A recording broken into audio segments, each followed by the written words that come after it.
హ్రీంకారాసనగద్భితా నరసికాం సౌః క్లీం కళాం విప్రతీం సౌవర్ణామ్రధారిణీం వరసుదాధౌతాం త్రినేత్రోజ్వలాం వందే పుస్తకపాశమంకుశధరాం స్రగ్భూషితాముజ్వలాం త్వాం గౌరీం త్రిపురాం పరాత్ప్రగళాం శ్రీచక్రసంచారిణీం.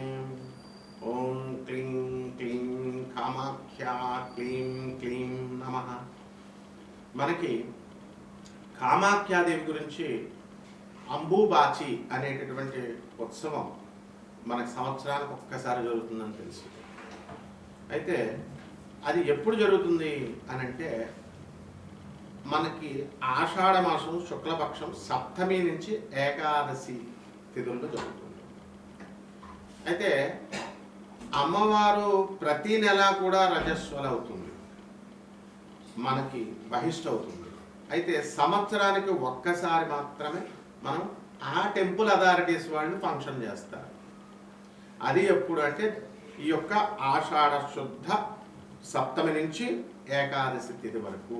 అది ఎప్పుడు పడింది మనకి జూన్ 22వ తేదీ నుంచి జూన్ 26 వరకు ఫంక్షన్ జరుగుతుంది, ఫెస్టివల్. అంటే అప్పుడేనా అండి అంటే సంవత్సరం అంతా కూడా జరుగుతుంది. ఇప్పుడు పుష్కరాలు ఉన్నాయి, మనం పుష్కరాలు సంవత్సరం అంతా కూడా ఇప్పుడు యమునా నది పుష్కరాలు జరుగుతున్నాయి. దేవగురు అయినటువంటి బృహస్పతి కమండలంలో ఉన్నటువంటి పుష్కరుడు యమునా నదిలో ప్రవేశించాడు.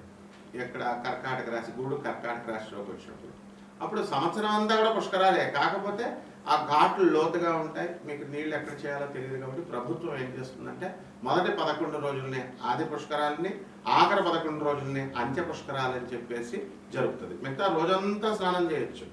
ఇంకా ప్రిసైజ్గా అనుభవజ్ఞులైనటువంటి మన గురువు గారు చాగంటి కోటేశ్వరరావు గారు వీళ్ళంతా కూడా మధ్యాహ్నం 12 గంటల నుంచి 1 గంట మధ్యలో వీళ్ళంతా కూడా ప్రతిరోజు కూడా పుష్కరుడు ఉంటాడు కాబట్టి స్నానం చేసుకోవచ్చు అని.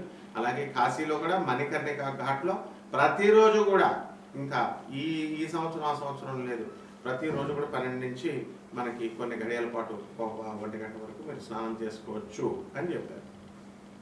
అయితే ఇక్కడ ఈ యొక్క అమ్మవారు మనకి శాస్త్ర ప్రమాణం ఉంది. అదేమిటంటే ప్రతి మాసం భవేద్దేవి యత్ర సాక్షాత్ రజస్వల. అంటే ప్రతి మాసాన్ని కూడా మనము ప్రతి మాసం మనం అనొచ్చు, సంస్కృతంలో మాసే మాసే అని అనొచ్చు, మాసి మాసి అని అనొచ్చు అనమాట. అందువల్ల మనకి ప్రతి నెల కూడా స్త్రీలు అందరూ కూడా ఏ విధంగా అయితే బహిష్ట అవుతారో ఆ విధంగా అమ్మవారు కూడా, కామాఖ్య అమ్మవారు కూడా బహిష్ట అవుతూ ఉంటుంది ప్రతి నెల. కాబట్టి మనం ఈ అంబుబాచి ఫెస్టివల్కి వెళ్ళలేకపోయామండి అని బాధపడాల్సినటువంటి అవసరం లేదు. ఏ టైంలో అయినా సరే ప్రతి సంవత్సరం ప్రతిరోజు కూడా మీరు ఆ యొక్క అమ్మవారిని మనం ధ్యానించుకోవచ్చు, కామాఖ్య అమ్మవారిని దర్శించుకోవచ్చు. ఆమె ఎవరో కాదు, ఆమె సాక్షాత్తు మాయాపీఠమైనటువంటి బెజవాడ కనకదుర్గాదేవియే అక్కడ యోనిపీఠంలా అక్కడ మనకి కామాఖ్యలో తెలిసింది, ఇందులో డౌట్ లేదు. తర్వాత ఆ అమ్మవారి ఒడ్డున బ్రహ్మపుత్ర నది మనకు ప్రవహిస్తూ ఉంటుంది. ఆ బ్రహ్మపుత్ర నదిలో మనకి ఈ యొక్క ఉత్సవం అనేటటువంటి జరుగుతుంది. అక్కడ ఒక ఘాట్లో కుంకుమ వేస్తారు.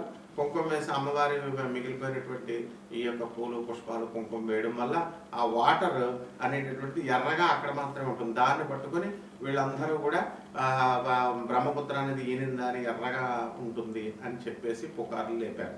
అతిశయోక్తి, ఎగ్జాగరేట్ చేశారు. అదేవిధంగా అమ్మవారు అక్కడ వాటర్ అంతా కూడా లైట్ పింక్ కలర్, గ్రీన్ కలర్లో ఉంటుంది. అక్కడ ఐరన్ ఆక్సైడ్, సిన్నాబార్ అనేటటువంటి మెగ్నీషియం సల్ఫైడ్ మెటల్స్ ఉండడం వల్ల ఈ యొక్క ఆ వాటర్ ఏమవుతుందంటే రెడిష్ బ్రౌన్ కలర్లోకి చేంజ్ అవుతుంది. గ్రీన్ కలర్లో ఉన్నటువంటి light green colour, light pink కలర్లో ఉన్నటువంటిది రెడిష్ బ్రౌన్ అవుతుంది. ఈ అంబుబాచి ఫంక్షన్లో కామాఖ్య టెంపుల్లో ఏం చేస్తామంటే మనము యోనిపీఠంగా ఉంది కాబట్టి అక్కడ యోని ఆకారంలో ఒక రాయి ఉంటుంది, ఆ విగ్రహం. దాని మీద ఎర్రని గుడ్డ వేస్తారు. అది కూడా మనకి అందరు కూడా తెల్లగుడ్డేస్తే ఎర్రగా అయిపోయిందని ఏదో చెప్తారు, ఎగ్జాక్ట్ చేస్తారు. మామూలుగా ఇప్పుడు అక్కడ గౌహతిలోనే కాదు, శక్తి క్షేత్రాలు, అమ్మవారి క్షేత్రంలో మెరిసేటటువంటి ఎర్ర అది తలకు కట్టుకుంటాం కదా, అలాగా జెండాలకు వేస్తాము. ఆ షైనింగ్ వచ్చేటటువంటి రెడ్ క్లాత్ ఆరెంజ్ కలర్లో ఉన్నటువంటిది వేసి కప్పుతారనమాట. తర్వాత అంబుబాచి ప్రసాదంగా ఎలాగైతే గానగాపురంలో ఆ పాదుకుల్లో ఉన్నటువంటి ఆ గంధాన్ని తీసి మరి అడిగిన వాళ్ళకి ఇస్తూ ఉంటారు. అంటే డబ్బులు ఇచ్చిన వాళ్ళకి, పంతులు గారికి డబ్బులు ఇస్తే ఇస్తారు, 1000 రూపాయలు, 10,000, 5,000 అట్లా అనమాట. అది డిమాండ్ వీళ్ళు క్రియేట్ చేయడం వల్ల అలా తయారయ్యారు. ఇక్కడ కూడా అంతే, తెలిసిన వాళ్ళకి ఇచ్చే సీన్ ఏం లేదమ్మా.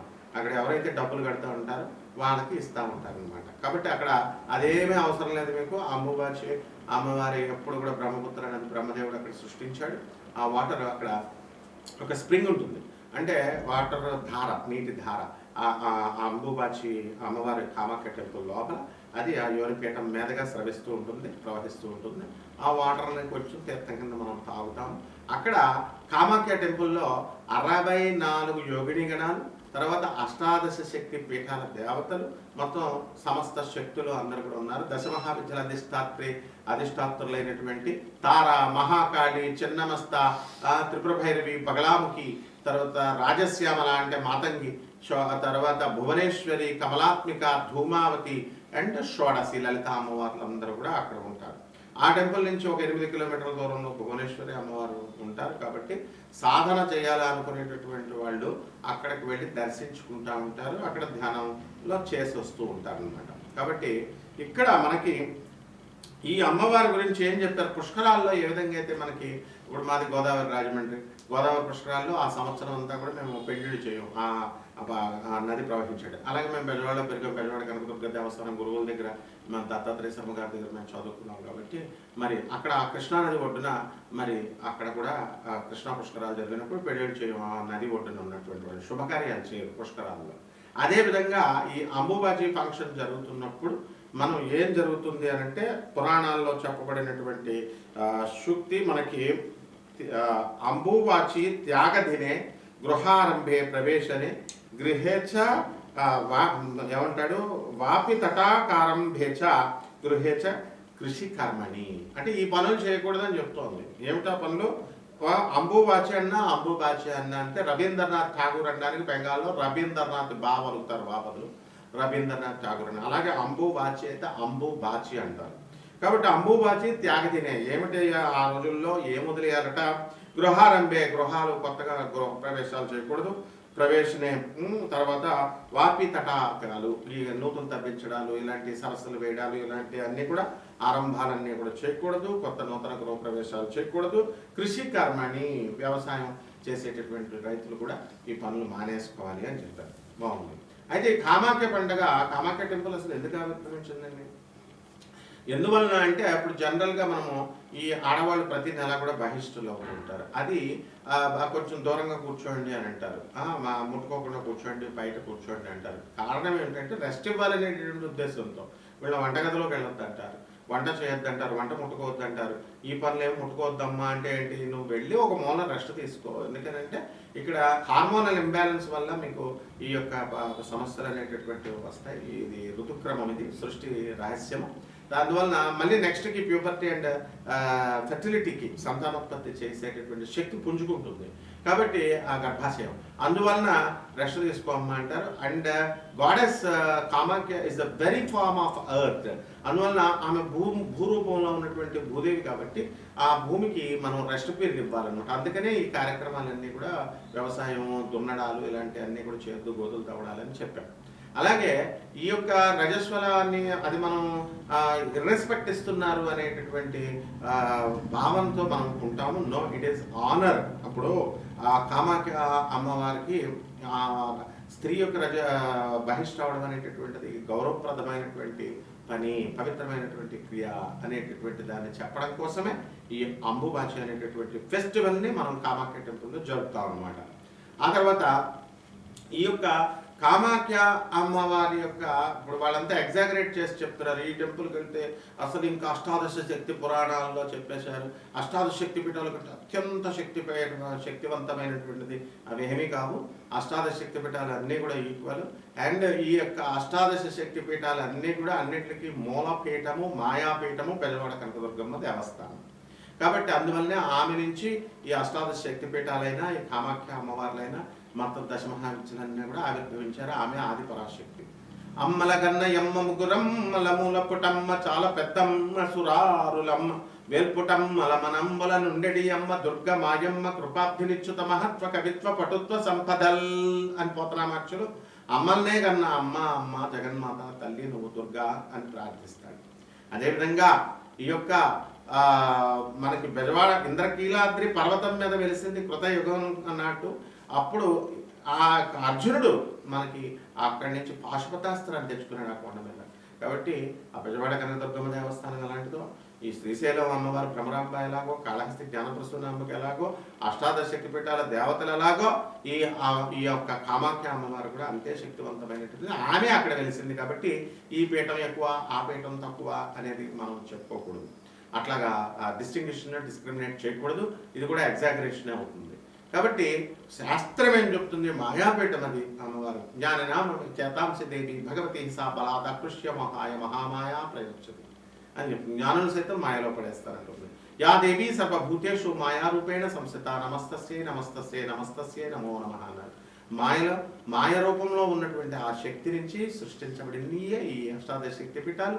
51 అష్టశక్తిపీఠాల్లో ఒకటైనటువంటి కామాఖ్య కూడా. కాబట్టి 12 రాశుల మీద ఈ కామాఖ్య అమ్మవారి ఉపాసన ఇంట్లో చేసుకోవడం ద్వారా అక్కడికే వెళ్ళలేదని బాధపడాల్సినటువంటి అవసరం లేదు. అక్కడికి టెంపుల్స్కి అసలు వెళ్ళాల్సినటువంటి అవసరం లేదు.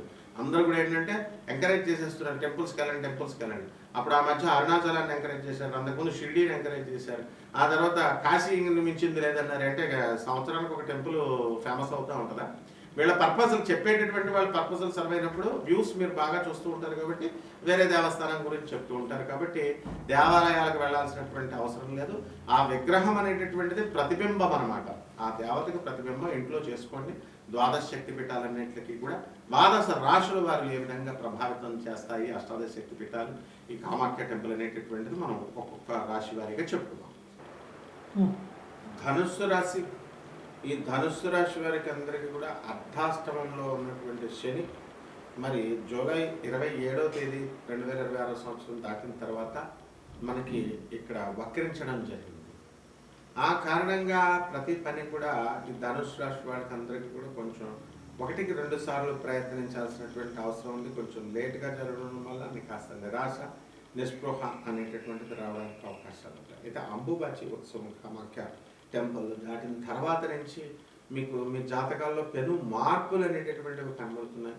రాహు కుంభరాశిలో ఉండి మీ సోదరుల యొక్క డెవలప్మెంట్ని చూపిస్తాడు. అదేవిధంగా ఈ యొక్క రాహు మనకి వ్యాపారాల్లో మిమ్మల్ని నెంబర్ 1గా చేయడం అనేటటువంటిది జరుగుతుంది. మీ మాటల్లో మెస్మరిజము, మీ బిజినెస్ల్లో కిరాణా వ్యాపారము, హోటళ్ళ వ్యాపారాలు, ఇలా హాస్టల్స్, ఇలాంటి బిజినెస్లన్నీ కూడా మీరు చక్కగా ముందుకు తీసుకొని వెళ్ళడం అనేటటువంటిది జరుగుతుంది. కాబట్టి అధికమైనటువంటి లాభాలు మీరు ఆర్జించడం అనేటటువంటిది జరుగుతుంది. కాబట్టి ఈ రాశి వారి అందరికీ కూడా మనకి ధనుసు రాశి వారు చాలామంది మేము అప్పులు చేసి చాలా బిజినెస్లు పెట్టామండి అనేసి అవి ఇంకా మాకు ఫుల్ సాటిస్ఫాక్షన్గా రావడం లేదండి అని బాధపడుతున్నటువంటి వాళ్ళందరికీ కూడా వాళ్ళకి ఆదాయాలు ఎప్పటి ముప్పటిగా రావడానికి అవకాశాలు ఉన్నాయి.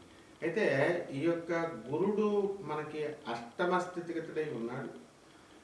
అందువలన మనకి ఈ ఖర్చు అనేటటువంటిది చాలా అధికంగా ఉండడము, కొన్ని పనుల్లో కొన్ని చోట్ల అవమానాలు కలగడము, అధికమైన ధన వ్యయము, ఇవన్నీ కూడా కనబడుతూ ఉంటాయి. అలాగే మనకి బయట నుంచి వచ్చేటటువంటి అప్పులు బాగా ఎక్కువగా వాళ్ళు మనం అడగగానే ఇంతకుముందు ఎంత అడిగినా సరే ఇవ్వనటువంటి వాళ్ళు ఇప్పుడు వాళ్ళే ఎదిరించి డబ్బులు ఉంచు అని చెప్పి వెంటనే ఇలాంటివన్నీ కూడా ఆశ్చర్యకరమైనటువంటి విషయాలన్నీ కూడా జరుగుతూ ఉంటాయి.